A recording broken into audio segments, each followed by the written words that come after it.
पाहिजे आणि यासाठी 50 एकरमध्ये स्पोर्ट्स एरेना देखील आपण केलेला आहे, त्याच्यामध्ये करतोय आणि 25 एकरमध्ये म्युझिकल कॉन्सर्ट सेंटर आहे. हे एवढ्या सगळ्या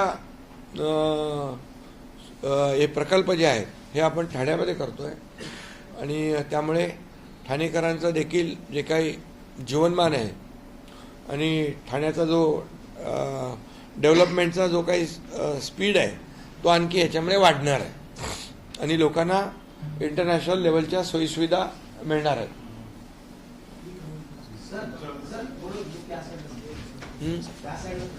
हां,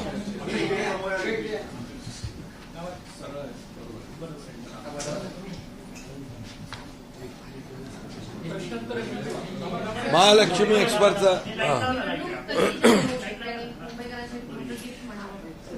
मुंबईकरांसाठी हे सगळ्यात मोठं गिफ्ट आहे. आजवरच्या सगळ्या प्रकल्पांमधलं सगळ्यात मोठं गिफ्ट हे जे जागतिक दर्जाचं सेंट्रल पार्क जे आहे ते आहे आणि त्यामुळे मुंबईकरांसाठी खूप मोठ्या प्रमाणावर जवळपास 300 एकराचं आपण मगाशी बघितलं की त्याची कनेक्टिव्हिटी देखील त्याचं अंडरपासने आम्ही जोडतोय, त्याचं देखील टेंडर निघालेलं आहे. आणि दुसरी गोष्ट काय, त्याला खाली जे 10 लाख स्क्वेअर फीटचं वर्ल्ड क्लास स्पोर्ट्स कॉम्प्लेक्स आहे त्याला देखील बाहेरच्या बाहेर खालून कनेक्टिव्हिटी आहे. आपण ती कनेक्टिव्हिटी इथे मगाशी गगराणीजींनी सांगितलं की Nehru centre, Mahalaxmi, Annie Besant road, cross road करून हाजी अलीला हे आपण जोडतोय आणि पुढं आपण याला महालक्ष्मी पुढे आपण ह्याला हे देतो ना नेहरू सेंटर मेट्रो स्टेशन 1200 मीटरचा टोटल सबवे आहे. त्यामुळे तो देखील एक कनेक्टिव्हिटी मिळते आहे, वरती गार्डन आहे आणि त्याचा एन्जॉय घेता येईल. लोकांना जे कुठलेही कशालाही अगोदरच्या याला डिस्टर्ब न करता तो रेसकोर्सचा ट्रॅक आहे तोही त्यांना बघता येईल. एक वेगळा एक आनंद मुंबईकरांना घेता येईल. एक प्रकारचं मोठं 300 एकराचं एवढं मोठं ऑक्सिजन पार्क होईल आणि त्यामुळे पोल्युशन लेवल जी आहे ती देखील कमी होईल आणि मुंबईकरांचं जीवनमान जे आहे हे धकाधकीचं आयुष्य आहे, त्यांना सगळे फास्ट आहेत. जसं आता आपण कोस्टल केला, अटल सेतू केला, मेट्रोची कामं आपण ज्या वेगाने करतोय, कारशेडची कामं जवळपास होत आहेत आणि म्हणजे जे अगोदर जी काही कामं थांबली होती त्या कामांना आम्ही चालना देतोय. कॉन्क्रीटचे रस्ते जवळपास मेमध्ये आपले बऱ्यापैकी होते. फेज 1 आणि फेज 2 मेपर्यंत बऱ्यापैकी कंप्लीट होतील मुंबईचे कॉन्क्रीटचे रस्ते. सिवरेज ट्रीटमेंट प्लांटचं आपलं काम चालू आहे ते कधीपर्यंत 6/2026 डिसेंबरपर्यंत 6/2026 डिसेंबरपर्यंत कंप्लीट पूर्ण होती. त्यामुळे पोल्युटेड जे पाणी आहे विदाऊट ट्रीटमेंट जे समुद्रात जातं ते देखील आता ट्रीटमेंट झालेलं आहे.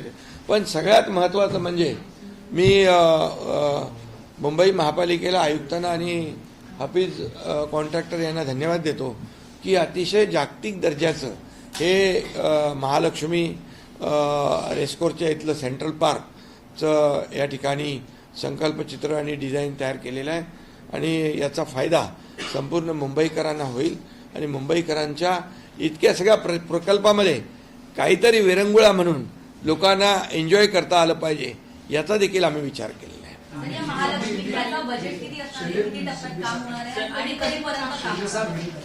आता त्याचा DPR आपण सबवेचं टेंडर काढलंय ते 550 कोटीचं आहे सबवेचं आणि आणखी हे जे डिटेलिंग आहे आता त्याचा देखील टेंडर फेजमध्ये काढतो.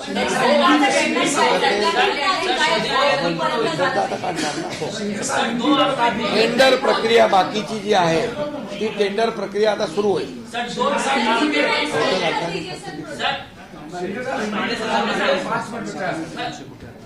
टोटल सबवे सोडून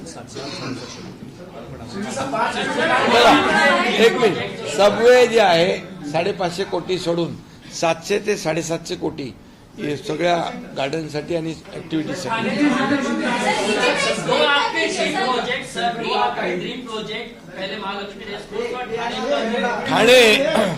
ठाण्यामध्ये 1 मिनिट, हा मुंबईचा झाला. हा सेंट्रल पार्क, यामध्ये आपण बघितलं की टॉपरी गार्डन आहे, बॉटनिकल गार्डन आहे, अर्बन फॉरेस्ट आहे, या सगळ्या आहेत. कोणी म्हणत होतं की वरती काय बांधकाम होणार, तर बघा हे तुम्हाला सगळं दाखवलेलं आहे आणि कुठलंही बांधकाम इथं होणार नाही. पूर्ण हरित क्षेत्र या ठिकाणी राहणार आहे आणि ते बघत असताना त्यांना ती रेसही पाहता येणार आहे. आणि हे जे अंडरग्राऊंड 10 लाख स्क्वेअर फीटचं जे कन्स्ट्रक्शन खाली करतोय ते देखील इको फ्रेंडली आहे, त्याला देखील व्हेंटिलेशन आहे, त्याला देखील नॅचरल लाईट मिळणार आहे आणि त्याला देखील खालूनच कनेक्टिव्हिटी दिलेली आहे. त्यामध्ये इंटरनॅशनल स्पोर्ट्स पण आहेत आणि मराठमोळे आपले कबड्डीसारखे, खो खोसारखे स्पोर्ट्स पण आहेत. त्यामुळे हे एक मुंबईचं झालं. मी तुम्हाला एक ठाण्याचं सांगतो. ठाण्याचं जे आपण सांगितलं की 50 एकरामध्ये viewing tower and convention centre ते आपण करतोय. ते त्याचबरोबर टाऊन पार्क करतोय 25 एकरमध्ये. आगरी कोळी संग्रहालय आहे, ॲक्वेरियम आहे, सायन्स सेंटर आहे, स्पोर्ट्स कॉम्प्लेक्स आहे. त्यामध्ये G+1 फॅसिलिटी एलिव्हेटेड गार्डन देखील आपण दिलेलं आहे त्याला.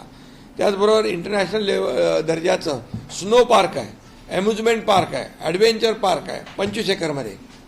आणि म्हणून त्याबरोबर आंतरराष्ट्रीय स्तरावर राईड्स देखील येथे उभारल्या जातील. पक्षी संग्रहालय, अवेरी आहे, पक्षी संग्रहालय पण आहे 12.5 एकरमध्ये. आणि त्याचबरोबर मगाशी मी म्हणालो की आदरणीय प्रधानमंत्री नरेंद्र मोदीजी यांच्या नेतृत्वाखाली जे काय आपली ऑलिम्पिक किंवा कॉमनवेल्थ यासाठी जी तयारी पट्टीची पाहिजे, यासाठी देखील आपण 50 एकरामध्ये स्पोर्ट्स एरेना करतोय, 25 एकरमध्ये म्युझिकल कॉन्सर्ट सेंटर करतोय आणि शेवटचं ठाणे इंटरनल मेट्रो जी आहे बुलेट ट्रेन ला देखील जोडतोय, मेट्रो 12ला देखील जोडतोय. त्यामुळे कनेक्टिव्हिटी देखील लोकांना सोयीसुविधा मिळेल. आणि हे जे आहे हे आम्ही 2022मध्ये मी स्वतः आणि देवेंद्र फडणवीसजी यांनी आम्ही हा प्रकल्प पुढे नेण्याचं ठरवलं आणि त्याप्रमाणे मला आनंद आहे, समाधान आहे की आमच्या या सर्व मंडळींनी याला एवढ्या ह्या लेवलला नेलेला आहे. आणि सबवेचं देखील टेंडर काढून पुढे जात आहे. याचं देखील सगळं प्रक्रिया जी आहे ती पुढे जाईल.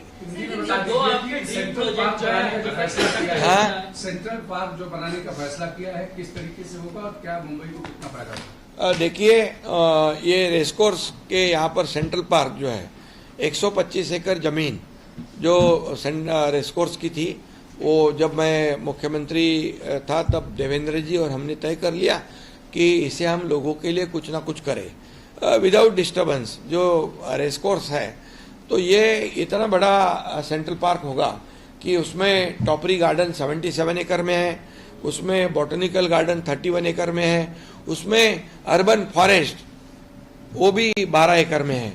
तो ये पूरी तरह ऊपर जो है पूरी तरह ग्रीन बेल्ट रहेगा, ग्रीन कवर रहेगा. आपने उसका देखा भी है कि ये बहुत ही वर्ल्ड क्लास का बहुत बड़ा सेंट्रल पार्क होगा. उसके डिटेल में आपको मैं उसकी नोट प्रेस नोट दे देंगे हम. तो इसमें मुंबई को ऑक्सीजन पार्क के रूप में इसका फ़ायदा होगा. इसमें पोल्यूशन कम हो जाएगा और लोगों को जो रोज़मर्रा लोग काम करते हैं, ऑफिस में काम करते हैं, लोगों का जीवन जो मुंबई फास्ट है, और इसमें 300 एकड़ का 125 एकड़ ये और कोस्टल का 170 एकड़, ये दोनों को हम क्लब करने वाले अंडरपास से 1200 मीटर का अंडरपास से इसको जोड़ रहे हैं. तो उसका अंडरपास का भी टेंडर निकल चुका है. उसमें 1200 गाड़ियों की पार्किंग भी है. उसके नीचे वर्ल्ड क्लास स्पोर्ट्स कॉम्प्लेक्स है, उसमें इंटरनेशनल स्पोर्ट्स भी है. और हमारे जैसे ये कबड्डी, खो खो, ये हमारे महाराष्ट्र के भी स्पोर्ट्स है. तो ये पूरी तरह एकदम हमने जो किया है, सभी लोगों को इसमें मौका दिया है और निश्चित रूप से इसका फ़ायदा मुंबईकर को होगा. और बाम्बू गार्डन है, मेज गार्डन है, कई गार्डन वहाँ पर है, वो सब डिटेल में आपको मिलेगा. थाने में थाने में विविंग टावर जो है, टाउन पार्क है, स्नो पार्क है, उसकी भी टेंडर प्रोसेस चालू हो गई है, उसको हम आगे बढ़ा रहे हैं। ये बीओटी तत्व पर है, ये बीओटी पे है। और ये जो है ये हमारी 550 करोड़ की लगभग सबवे का काम है और लगभग 700-750 करोड़ का ये पूरा जो सेंट्रल पार्क है ये लोगों के जीवन में बहुत ही काफ़ी वरदान साबित होगा। और मैं ये भी कहूँगा जो हमारे आदरणीय प्रधानमंत्री मोदी जी का संकल्प है कि कॉमनवेल्थ है, ओलंपिक है, इसमें हमारे स्पोर्ट्समैन जाने चाहिए, इसलिए ये जो हम कर रहे हैं इसका जरूर फायदा होगा। सध्या मुंबईत रस्त्यांवरती ट्रॅफिकने बेजार आहे। सकाळ दुपार संध्याकाळ मुंबईच्या ट्रॅफिकवरती, ठाण्याच्या रस्त्यांवरती ट्रॅफिक पाहायला मिळत आहे। मुंबईकर असतील किंवा ठाणेकर असतील अतिशय त्रस्त आहे। दुसरीकडे स्वच्छतेचा विषय आहे, सार्वजनिक शौचालय सुद्धा खराब. नाही, मी एकच सांगतो तुम्हाला की मुंबईच्या रस्त्याचे कॉन्क्रिटीकरणाचं काम मे पर्यंत कंप्लीट होईल, जवळपास थोडेफार उरतील, त्याचंही काम होऊन जाईल, त्यामुळे ट्रॅफिक स्मूथ होऊन जाईल। आता मुंबई सीलिंग वर्सोवापर्यंत आपण जातोय, वर्सोवा टू भायनर जातोय, त्यामुळे सेंटर जी वेस्टर्नची ट्रॅफिक आहे ती कमी होईल। आणि बाकी तर डीप क्लीन ड्राईव्ह सारखे प्रोजेक्ट आम्ही घेतलेले आहेत, त्यामुळे स्वच्छतेमध्ये कुठेही कॉम्प्रोमाइज आम्ही करणार नाही। पॅचवर्कमुळे सुद्धा पॅचवर आता रिसर्फेसिंगचं काम आपण हाती घेतलं, मायक्रो सर्फेसिंगचं काम ईस्टर्न आणि वेस्टर्नचं आम्ही हाती घेतलंय। ठीक आहे, आता त्यांची चालू आहे। निवडणूक आयोगाची प्रेस कॉन्फरन्स चालू झाली हो. आणि तुम्ही म्हणजे एकदम घाईमध्ये प्रेस घेतली। निवडणूक त्याच्यानंतर आम्ही घेऊ शकत नाही ना, वेळेमध्ये वेळेत घेतली, वेळेमध्ये। तर 2029 पर्यंत पंतप्रधान नरेंद्र मोदीच राहणार असं धनंजय मुंडे म्हणाले। मध्ये पृथ्वीराज चव्हाण सर यांनी काहीतरी वेगळं आता ते निवडणूक आयोगाची प्रेस कॉन्फरन्स चालू झालेली आहे आणि आमचे प्रधानमंत्री नरेंद्र मोदीजी देशाला पुढे नेत आहेत, देशाचा गौरव वाढवत आहेत, जगामध्ये भारताचं नाव नंबर 1 होत आहे, आर्थिक महासत्ता होते, याचा आम्हाला अभिमान आहे। अरे ते जाऊ दे, नंतर घ्या ना, उद्या त्याला उद्या बघतो, उद्या त्यांच्याकडे बघू आपण।